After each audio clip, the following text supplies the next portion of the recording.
왕이신 예수님께서 말씀하시길 화평케 하는 사람은 하나님의 아들이 될 것이다 라고 말씀을 하셨어요. 우리가 하나님의 아들이 되고 나서 받는 복은 감히 상상할 수 없습니다. 확실한 것은 예수님께서 천국에 준비하신 처소에서 하나님의 영광을 보며 영원히 산다는 것입니다. 하나님께서는 죄인들과 화평할 수 있는 방법으로 성육신하신 예수님을 십자가에 못 박아 물과 피를 다 쏟게 하셨습니다. 이런 하나님의 계획을 전부 알고 있었던 예수님은 스스로 화목제물이 되어서 화평의 도구가 되신 것입니다.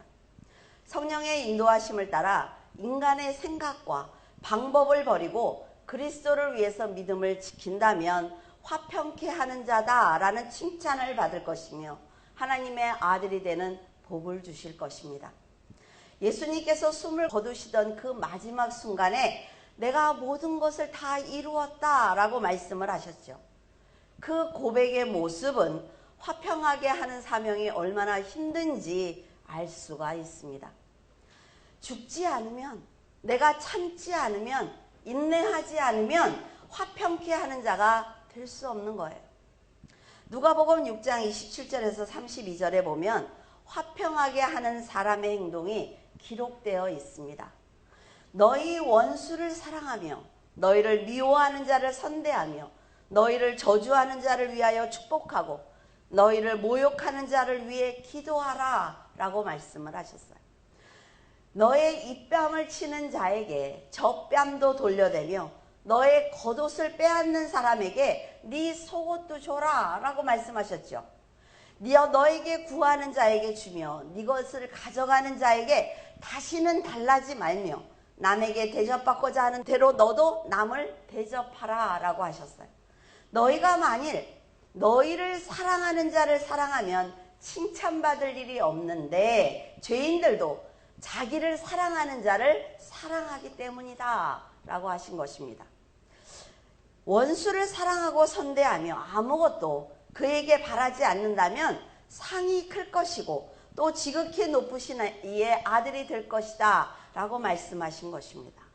예수님께서 이렇게 말씀하신 것은 하나님의 나라가 실존한다고 믿는 사람, 내가 죽고 나면 가는 영원한 세계가 있다는 것을 아는 사람은 하나님의 뜻대로 살 수 있다라고 말씀하신 것입니다. 솔직하게 여러분은 이렇게 살 수 있겠습니까? 내 오른뺨을 때렸다 말이죠. 그런데 탁 웃으면서 왼뺨도 탁 여기가 오른뺨이구나 이렇게 탁 대면서 저 알아요 오른쪽 왼쪽 뺨을 때리라고 하면 그런 사람이 어디 있어요? 겉옷을 빼앗았어요. 그런데 하나밖에 없는 속옷이라 말이죠. 그것을 주면서 나는 벌게 벗고 이것도 가져가세요 이렇게 말하는 사람이 있습니까? 여러분을 모욕하고 저주하는 사람을 위해서 축복 기도를 할 수 있겠어요? 인간적으로 행할 수 없는 일이지만 믿음 안에서 우리가 하나님이 살아계심을 믿는다면 그리고 한 영혼이 천하보다 귀하다는 것을 안다면 할 수 있다는 거예요. 가능하다는 것이죠. 예수님께서는 한 영혼을 구원하는 것이 귀하다는 것을 알면 세상의 명예와 자랑과 욕심을 버리고 자신을 희생할 수 있다라고 말씀하고 계십니다. 예수님께서 이렇게 말씀하신 것은 인간의 본성으로는 내 마음으로는 절대로 불가능한 일이지만 하나님의 나라를 소망하는 사람은 저 사람이 구원받았으면 좋겠다라는 생각을 하는 사람은 예수 그리스도처럼 사랑을 베풀 수 있다는 것입니다. 자신이 중심이면 상대가 나보다 낫다고 높이지 않습니다. 저 사람보다는 내가 더 잘나야 하거든요. 그러니까는 너무나 어려운 일이지만 예수님처럼 낮은 자리에 내려가서 겸손할 수 있다면 할 수 있다는 거예요. 한 영혼을 구원할 수만 있다면 상대를 품어주어도 부끄럽지 않고 자기의 것을 나누어 주어도 소유가 적어진 것에 대해서 두려움이 없습니다. 하나님께서는 나도 너에게 생명을 거저 주었으니까 너도 은사와 그 은혜를 다른 사람에게 거저 주어라 라고 말씀을 하셨습니다. 말씀과 은사를 돈을 받고 파는 행위는 하나님의 영광을 가리는 불신앙입니다. 그리고 말씀을 자기 것처럼 사용하는 것은 적그리스도예요. 내가 이렇게 썼더니 기적이 일어났어. 내가 이렇게 말했더니 그 일이 됐어. 모든 것을 자기가 했다고 한단 말이죠. 그러나 누가 하셨습니까? 내 안에서 역사하시는 성령이 하신 거예요. 그런데 자꾸 교만해지면 무엇이 되냐면 이단이 되는 거죠. 여러분, 그들도 하나님의 말씀을 처음은 알고 있었습니다. 그러나 자꾸 교만해지니까 변질되는 거죠. 하나님께서 우리를 용서하신 것만큼 성도들이 다른 사람들을 용서하기 위해서 노력하는 흉내라도 낸다면 죄를 짓지 않습니다. 예수님께서 죽는 순간까지 죄인을 사랑하시고 용서하신 것처럼 우리도 다른 영혼들을 품을 수 있는 그 넓은 마음을 갖는다면 웃으면서 하나님 나라에 들어갈 수 있을 것입니다. 물론 이런 용서와 사랑은 인간의 힘으로 할 수 없기 때문에 성령께서 올바른 신앙을 가질 수 있도록 돕고 계시는 거예요. 화평하기 위해서는 반드시 인내와 사랑과 용서와 화해와 자비가 있어야 하는데, 이런 행함을 하기 위해서는 반드시 여러분 용기가 있어야 합니다. 내가 착하게 행동하는 것도 용기 있는 사람이 착하게 하는 거지, 용기가 없고 의지가 없으면 할 수 없단 말이죠. 인간이 어떻게 자기를 저주하는 사람을 사랑할 수가 있어요? 내 뺨을 치는 사람에게 다른 뺨을 어떻게 돌려댑니까? 내 겉옷을 가지고 가는데 내 수치를 가려줄 수 있는 속옷을 벗어줄 사람은 없단 말이죠. 하지만 성령 충만을 입은 새 사람은 그 일을 할 수가 있다는 거예요. 왜? 이 세상이 영원하지 않으니까. 나이가 되면 또 하나님이 오라 하시면 우리는 가야 된단 말이죠. 그러면 사람이 죽으면 다 없어지는 거야 라고 말하는 분들도 있지만, 성경에 보면 그렇지 않다는 거죠. 하나님께서는 우리가 하나님 나라의 백성으로 충분히 선한 삶을 살기를 원하고 계십니다. 너희들이 네 자존심과 인간의 의의를 버리지 못하면 절대로 할 수 없지만 구원에 초점을 맞추면 불가능한 일이 아니야 라고 말씀을 하셨어요. 우리는 이런 기도를 하고는 합니다. 하나님, 저는 저 사람을 이해할 수가 없어요. 저는 저 사람의 행동을 용서할 수가 없습니다. 그러니까 하나님께서 저 사람을 바꾸어 주시든지 이 환경을 바꾸어 주세요 라는 기도를 하고는 해요. 그건 뭐예요? 자신의 판단이 옳다는 생각에 하나님의 판단을 강요하고 있는 것입니다. 자신이 옳다는 생각을 하면서 살았는데 어느 날 내가 죽어서 하나님 앞에 섰어요.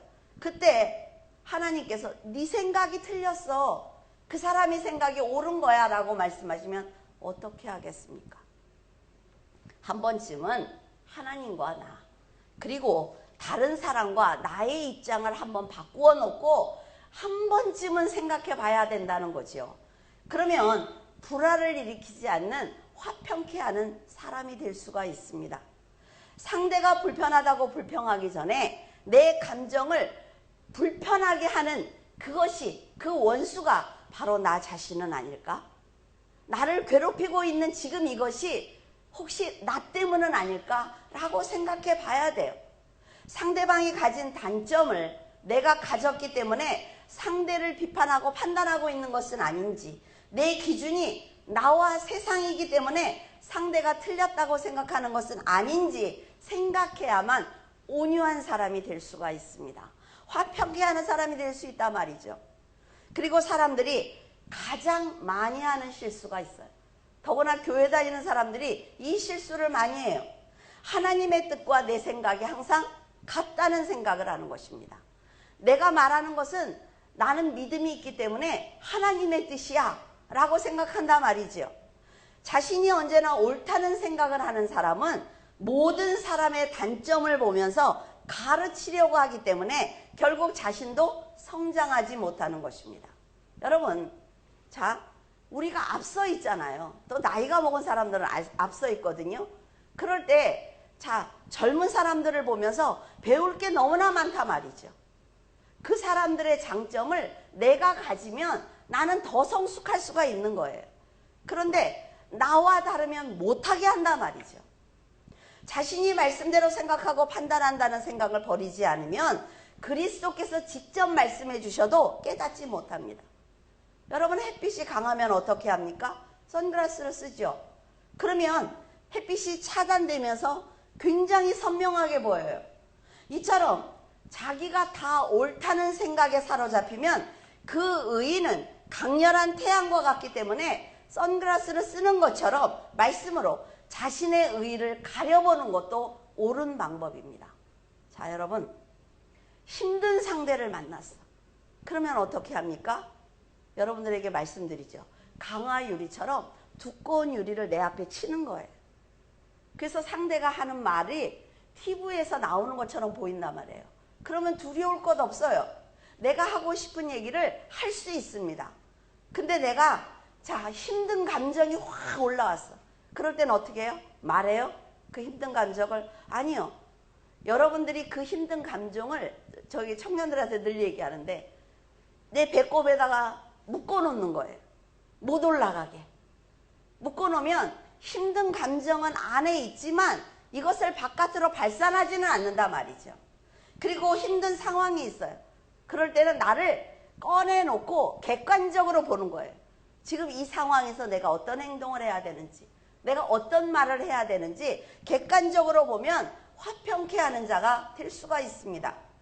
예수님께서 원수를 사랑하라 라고 말씀하신 것은 인간의 이해타산적인 관계를 벗어난 하나님만이 하실 수 있는 법을 제시하신 것입니다. 사람들이 어떻게 일을 할 수가 있겠습니까? 사람은 자신의 한계를 정해놔요. 나는 여기까지야. 그렇게 선을 딱 긋지요. 하지만 하나님께서는 원수까지 품어주시는 분이에요. 여러분들이 착하게 살면 얼마나 착합니까?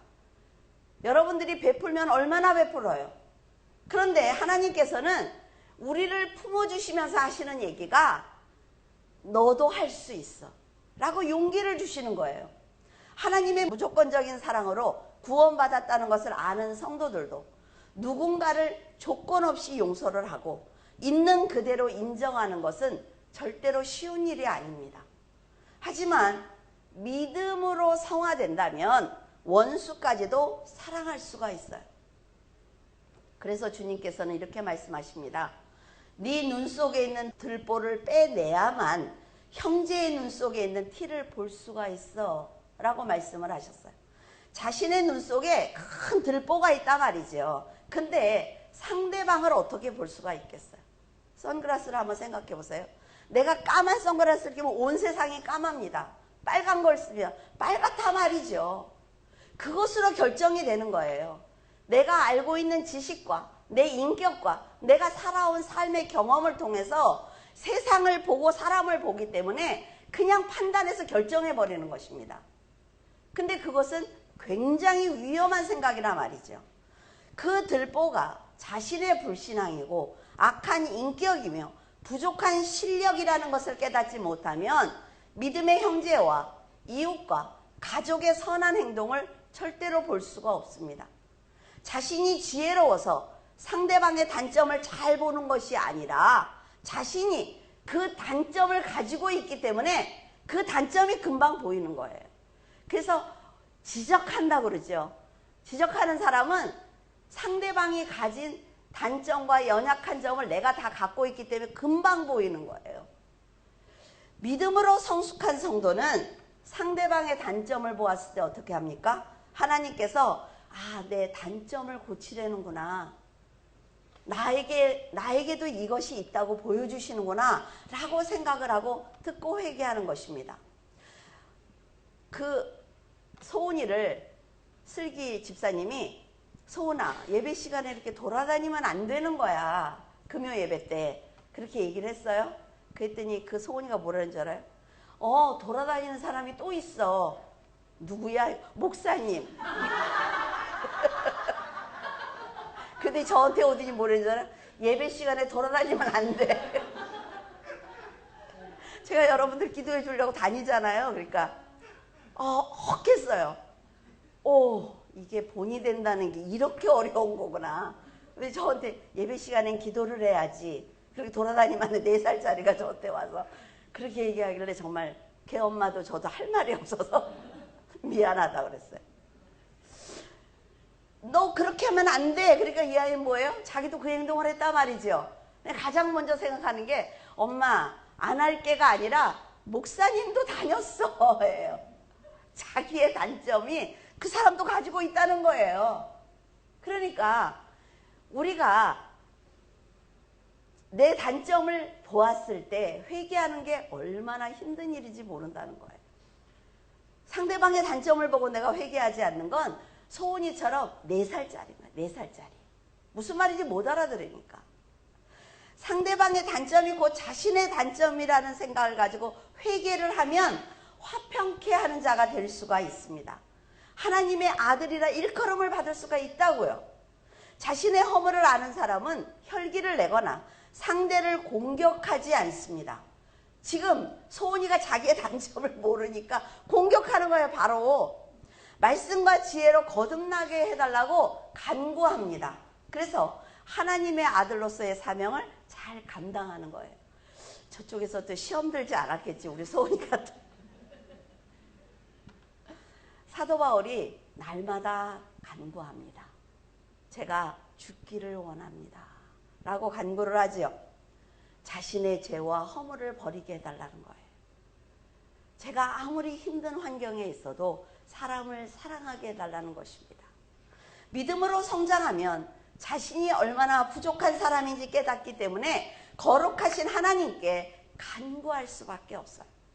성도들은 영혼 구원을 위해서 자신을 버릴 줄 알아야 합니다. 말씀대로 살지 않으면 어떻게 가정과 교회를 바로 세울 수가 있겠어요? 내가 늘 살아서 혈기를 부리고 큰 소리를 지르고 이러면 어떻게 가정과 교회를 세울 수가 있겠습니까?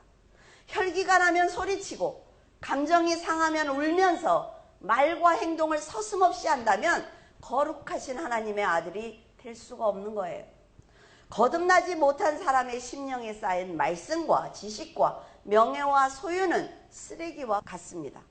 여러분, 아무리 음식을 열심히 해도 그 음식이 쓰레기통에 들어갔을 때 먹는 사람은 없습니다. 겉으로만 교양 있고 인격적인 것처럼 행동을 해도 예수님의 말씀처럼 원수를 사랑하지 못한다면 하나님의 말씀을 아무리 많이 안다고 해도 그 말씀을 사용할 수가 없는 거예요.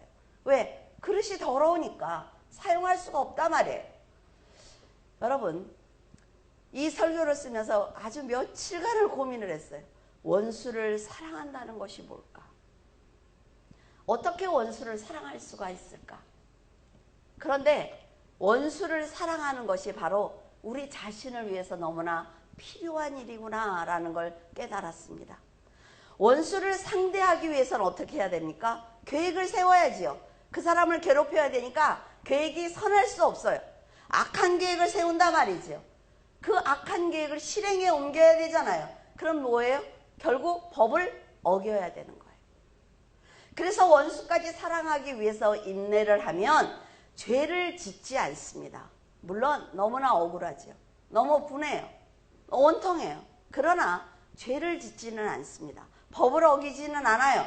그래서 용기를 가지고 인내하기 위해서 선하게 살기 위해서 노력을 하는 여러분을 누가 보고 계십니까? 하나님이 보고 계세요. 우리는 하나님을 믿는 사람이잖아요. 하나님은 뭐 한다고요? 다 내가 하면, 악한 일도 내가 하고 복수도 다 내가 하면 하나님이 하실 일이 없잖아요. 하나님께서 여러분을 보고 계신단 말이에요. 그래서 하나님이 여러분이 너무나 괴로워하는 그 원수의 문제를 해결해 주십니다. 여러분들이 살면서 다 경험하셨죠?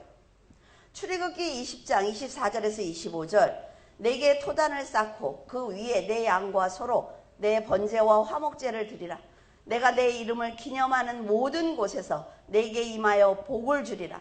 내가 내게 돌로 제단을 쌓거든 다듬은 돌로 쌓지 마라. 네가 정으로 그것을 쪼면 부정하게 함이니라. 연단과 고난을 믿음으로 이겨내는 삶은 힘들고 고통스럽습니다. 연단을 받고 고통스럽지 않은 사람 없어요. 연단이 왔는데 막 박수를 치면서 내가 성장할 기회야. 이거는 정신이 이상한 사람이지. 다 고통스러워요. 손에 박힌 가시도 고통이 없이는 뺄 수가 없습니다. 그런데 하물며 긴 세월 동안 쌓아놓은 의와 고집과 자존심을 버리는 일은 결코 쉬운 문제가 아니에요. 인간의 의를 버릴 수 있는 방법은 하나인데 하나님께 자신을 산제물로 드리는 것입니다. 그리스도와 함께 십자가에서 죽는 거예요.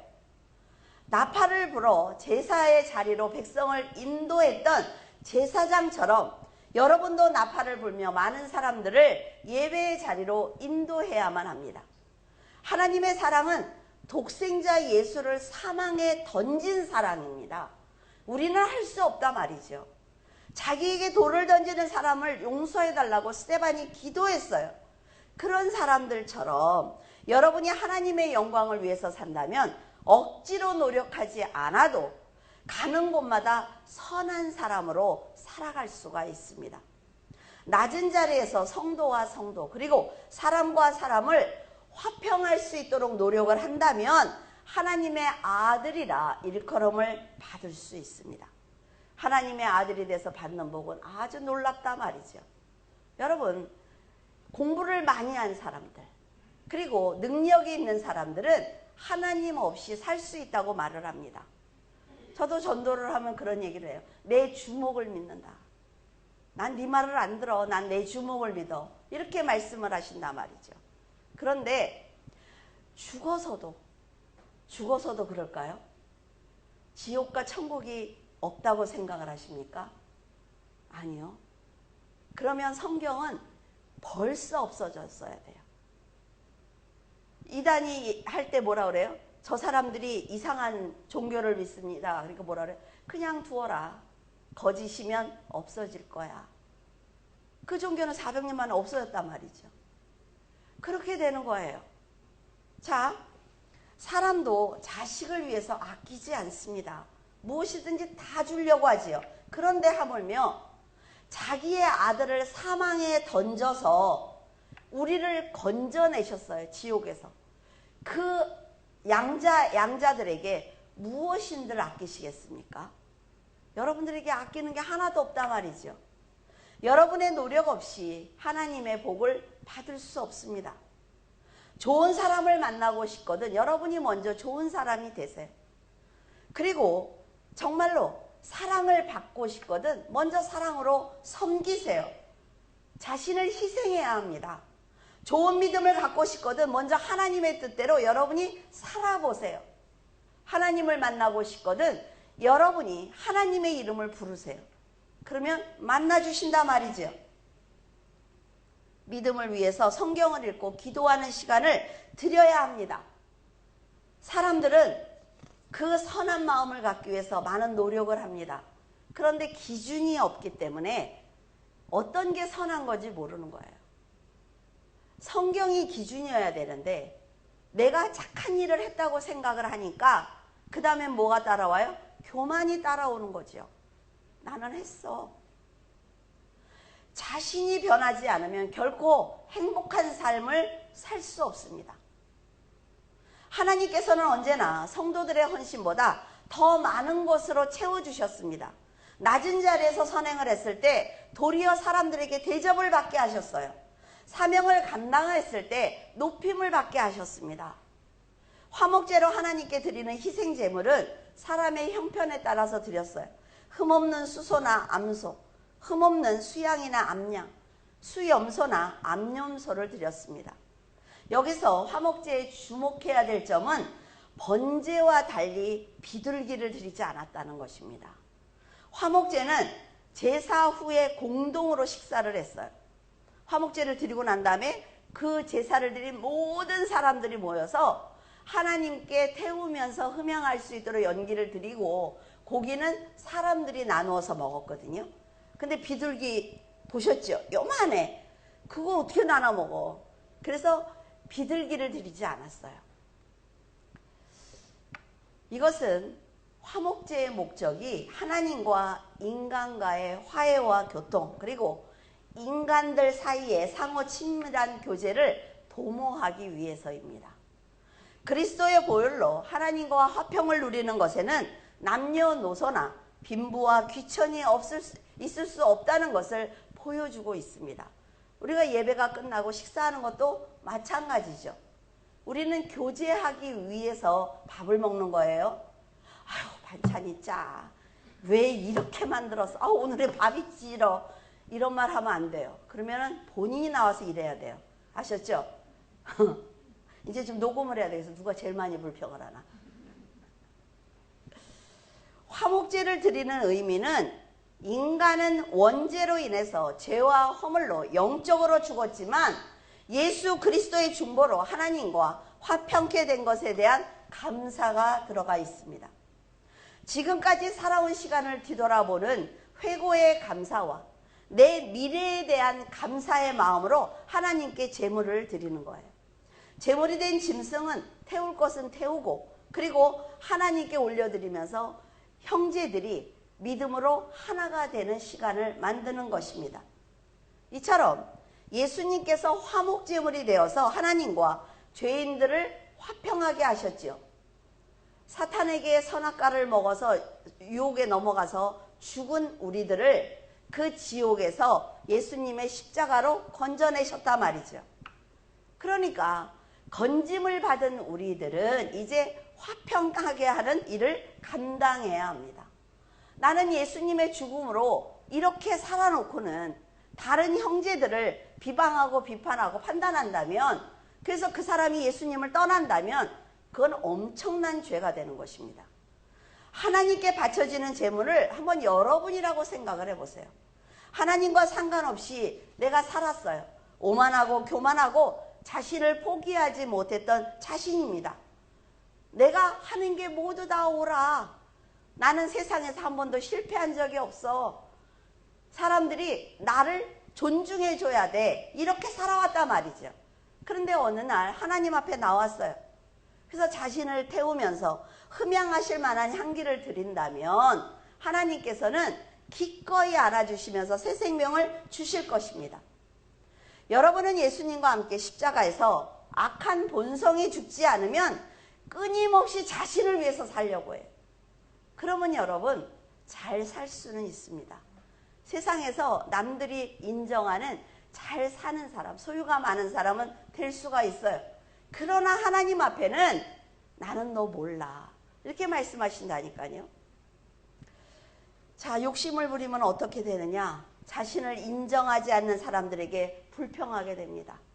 다른 사람보다 더 많은 것을 소유하기 위해서 죄를 짓는 걸 두려워하지 않아요. 예수 그리스도와 함께 완전히 죽지 않으면 하나님께서 보실 때 흠이 있거나 죄인으로 그냥 남아있는 것입니다. 그래서 교회만 다닌다고 구원받은 게 아니라 말이죠. 교회만 다닌다 해서 하나님의 아들이 되는 게 아니에요. 여러분들이 변해야 됩니다. 선하게 변해야 돼요. 사람은 누구나 다른 사람이 알지 못하는 외로움을 가지고 있습니다. 여러분은 그렇지 않습니까? 저는 있어요. 다른 사람은 절대로 알 수 없지만 나는 너무 외로워. 그리고 근심과 불안이 있습니다. 이것을 십자가 아래 내려놓지 못하면 평생 두려운 삶을 살게 됩니다. 왜? 미래를 모르니까. 내가 어떻게 될지 모르니까 두려운 거예요. 욕심과 혈기와 근심으로 고통스러웠던 마음의 짐을 십자가 아래 내려놓으면 정말 신기할 정도로 평안해집니다. 왜? 앞으로의 인생은 내 것이 아니거든요. 하나님께서 돕는 대로 선하게 살면 되니까 두렵지 않아요. 하나님께서 원하시는 것은 형식적인 제사가 아니라, 형식적인 예배가 아니라, 형식적인 삶이 아니라 새로 만들어진 그릇처럼 진심으로 거듭난 여러분들의 심령입니다. 이렇게 하나님의 살아계심을 믿고 산 제물이 되기 위해서 노력하는 성도는 하나님께서 직접 내가 복을 줄 것이다 라고 말씀하셨어요. 하나님이 주시는 복은 빼앗기지 않는다고요. 두렵지 않아요. 내 자녀를 위해서 내 자녀가 어떻게 될까 봐 불안해하지 않아도 된다는 거죠. 왜? 하나님께서 하시니까. 이방인들은 돌이나 금속을 사용했습니다. 그래서 인위적으로 제단을 만들었거든요. 금으로 화려하게 신상을 만들고 돌로 깎아서 만들었기 때문에 그 제사보다는 외형적인 모습과 형식에 치우쳤습니다. 외형적인 모습과 형식에 치우치다 보니까 예배의 본 정신을 상실하게 됐어요. 기독교가 들어온 지 100년이 됐습니다. 그런데 성도들이 성경을 읽나요? 읽지 않아요. 교회 주일날 잠깐 갔다 오면 나는 하나님을 믿는다고 말을 해요. 그렇습니까? 그렇지 않아요. 그래서 토단으로 쌓아라 라고 말씀하신 것입니다. 하나님께 제사를 드릴 때 온전히 집중해야 되지요. 예배를 드릴 때도 마찬가지예요. 졸거나 딴 생각하면 안 된다 말이죠. 온 마음을 다해서 신령과 진정으로 예배를 드려야 하는 것입니다. 내가 토요일날 너무 힘들었거든. 그러니까 잠깐 졸아도 돼. 아니요. 예배에 실패하신 것입니다.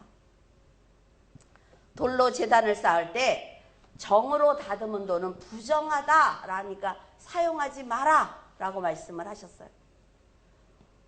우리 정을 좀 찾아서 해주시면 좋겠어요. 오해근 집사님한테 했더니 이렇게 뭐 2000년 전에 이집트 정이라고 그러면서 하여튼 뭐만 부탁하면 너무 잘하니까 저는 이렇게 가게에서 산 정을 사진 찍어서 하려다가 그 정 사진을 올리는 걸 깜빡해서 부탁드렸더니 이렇게 참 그러시면서 목사님 이 정을 올려도 되겠습니까?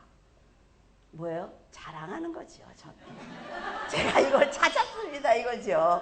멋있어요. 정으로 쪼아서 돌을 다듬으면요. 보기에는 예쁩니다. 왜? 깔끔하거든요.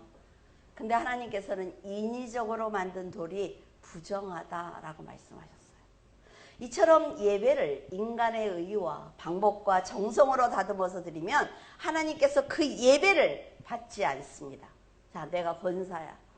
나 권사야. 다 이렇게 앉아서 집사님들을 이렇게 보면서 나 권사야. 앉아서 인사만 받는다 말이죠. 또 우리 권사님들의 얼굴이 급 어두워졌어. 아니 내가 장로야. 이렇게 바꿔야 돼. 여러분 지금 많은 교회들은 하나님의 뜻과 겉모습이 화려하도록 정으로 쪼고 다듬은 돌로 호화롭게 건축을 하고 있습니다. 왜? 세상의 건물 못지않아 우리 교회도. 하고 싶은 거지요. 또 저도 그런 건물이 있으면 또 막 이렇게 아주 걸레로 닦을지도 몰라 가서 건물을. 그렇지만 하나님께서 원하시는 건 그런 게 아니에요. 정말 너무나 호화롭게 짓고 싶거든. 정말 가난하고 연약한 사람들이 너무 많잖아요. 교회가 먼저 그 일을 해야 되지 않을까요? 그런데 그 안에 있는 성도들은 하나님과 상관없는 형식적인 예배를 드리고 있습니다. 안타깝게도 성도들은 말씀과 상관없는 헌신을 열심히 하면서 큰 상급을 기대하고 있어요. 하지만 하나님의 영광은 인간의 노력이나 정성으로 높여드릴 수 있는 것이 아닙니다. 하나님을 확실하게 알지 못하고 진실한 믿음이 없이 드리는 형식적인 예배는 하나님께 도리어 책망을 받을 수가 있단 말이죠. 그래서 명심하셔야 돼요. 돌을 쪼개는 정은 황폐하다, 파멸하다, 살해한다는 의미를 가지고 있습니다.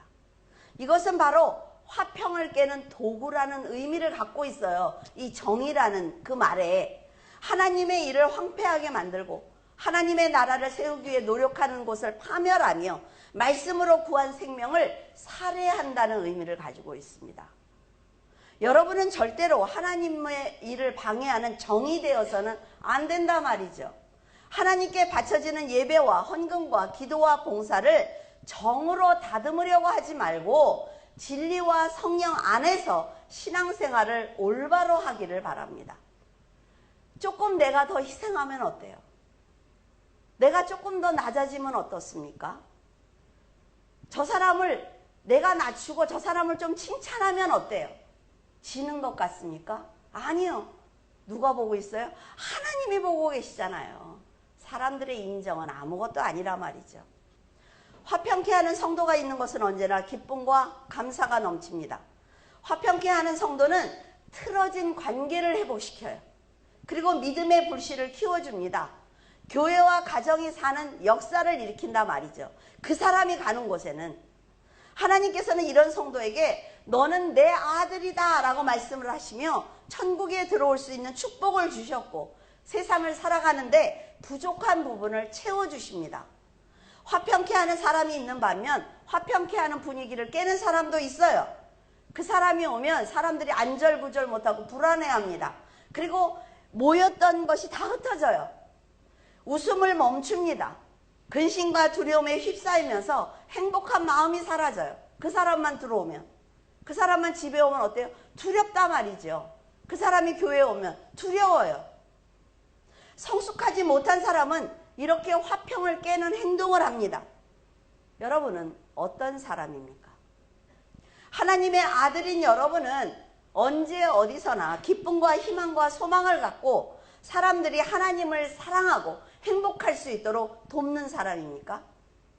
하나님을 믿는다고 말을 하면서 만나는 사람마다 마음에 상처를 입힌다면 하나님께 크게 책망을 받습니다. 여러분은 사람들이 서로 사랑할 수 있도록 낮은 자리에서 자신을 희생하는 거룩한 성도가 되기를 바랍니다. 그런 신앙을 가지면 하나님께서는 여러분이 더 많이 가질 수 있도록. 왜? 많이 주면 많이 나눠주니까. 두 아이가 있는데 하나는 나눠주고 하나는 나눠주지 않아요. 그럼 누구에게 줘요, 부모가? 잘 나눠주는 애에게 맡긴단 말이죠. 그래서 하나님의 보호를 받습니다. 교통사고가 두렵습니까? 여러분 죽을까 봐 겁나요? 그러지 마세요. 여러분들이 하나님을 사랑하고 여러분들의 사명이 있으면 절대로 죽지 않습니다. 정말 그래요. 이제 여러분의 믿음을 보여드릴 차례입니다. 사람들의 마음을 편안하게 해주고 사람들의 관계를 화평하게 해준다면 모두에게 인정받는 좋은 사람이 될 것입니다. 그런데 여러분, 상대가 내 것을 일방적으로 뺏으려고 할 때는 관계를 끊어야 돼요. 무슨 말인지 알겠어요? 그래도 원수를 사랑하라 그랬어. 다 벗어주라 그랬어. 이러면서 그런 거 미련한 거예요. 그 판단하실 줄 알죠, 이제는? 이렇게 살면 하나님을 만난 성도로서 부끄럽지 않은 삶을 살 수가 있단 말이죠. 하인은 주인의 뜻을 다 알 수 없습니다. 하인은 명령만 받고 움직이죠. 회사에서 어때요? 그 높으신 이사분들이 일반 직원들 데려다 다 설명해 줍니까? 그렇지 않아요. 명령해요. 따라가다 보면 이 일을 하랬구나 안단 말이죠. 그런데 회장님이 자기 아들인 사장한테는 다 말해줘요. 다 이해하고 회사를 끌어가라고 얘기하죠. 똑같은 거예요. 우리가 하나님의 노예가 되면, 하인이 되면 하나님은 얘기해 주지 않습니다. 근데 하나님의 아들이 되면 네 인생을 어떻게 이끌어갈 거야, 네 교회를 어떻게 이끌어갈 거야 다 알려주신다니까요. 그렇기 때문에 순종하면 실패하지 않습니다. 처음에는 아버지의 깊은 뜻을 이해할 수 없어요. 잘 몰라요. 어리니까. 그런데 겸손한 마음으로 아버지의 얘기를 계속 듣고 순종하다 보면 아버지의 뜻을 이해할 수가 있습니다. 하나님이 살아계시지 않는다고요? 아니요. 살아계십니다. 하나님께서 살아계셔서 여러분의 심령 안에서 일하고 계세요. 그래서 여러분이 위급한 상황이 일어날 때 하나님께서 말씀으로, 음성으로도 들려주세요. 하지 말라고. 여러분도 목숨을 다해 순종하신 예수님처럼 선하고 지혜로운 마음으로 순종하다 보면 평화롭고 행복한 삶을 살 수가 있습니다. 언제나 하나님의 은혜 안에서 화평케 하는 거룩한 성도가 되어서 기쁨과 감사가 넘치는 복된 성도가 되기를 바랍니다. 기도하겠습니다. 어리석은 저희들에게 지혜와 명철을 주시며 어두운 세상을 분별할 수 있도록 도와주신 하나님께 감사를 드립니다. 지금 이 세상은 전쟁으로 귀중한 생명이 죽어가고 있으며 홍수와 산불로 인해 삶의 터전을 잃어가고 있습니다. 하나님께서 분명하게 성경에 기록해 주시기를 마지막 때 전쟁과 지진 그리고 전염병으로 고통을 당하게 될 것이며 사람들의 영혼을 사고파는 악한 자들로 인해 하나님을 배반하는 날이 올 것이라고 말씀해 주셨습니다. 그럼에도 어리석은 저희들은 세상을 온전히 분별하지 못하고 있으며 사탄의 유혹에 넘어지는 연약한 사람들을 하나님과 화평케 하는 거룩한 자리에 세우지 못하고 있습니다. 세상은 급속하게 무너지고 있는데 하나님의 자녀인 저희들은 아무 일도 하지 못하고 있습니다. 하나님, 물줄기 교회 성도들은 사람을 사랑하고 나라를 바로 세우는 성도가 되기를 원합니다. 불화가 심한 곳에 화평을 주는 믿음의 사람이 되기를 원합니다. 원수를 사랑하는 명령을 받고도 저희들은 어두운 세상을 보며 심히 흔들리고 있사오니 저희들에게 성령의 충만을 허락하여 주시옵소서. 예수 그리스도처럼 사람을 품에 안고 더 사랑하는 선한 일을 행할 수 있도록 도와주시옵소서. 믿음의 형제들의 가정과 이 나라와 이 민족을 위해서 간절히 기도함으로 가정과 교회와 나라를 화평케 하는 성도가 되게 하여 주시옵소서. 저희들을 세워주신 모든 곳에서 믿음을 드러내기를 원하시는 예수 그리스도 이름으로 기도드립니다. 아멘.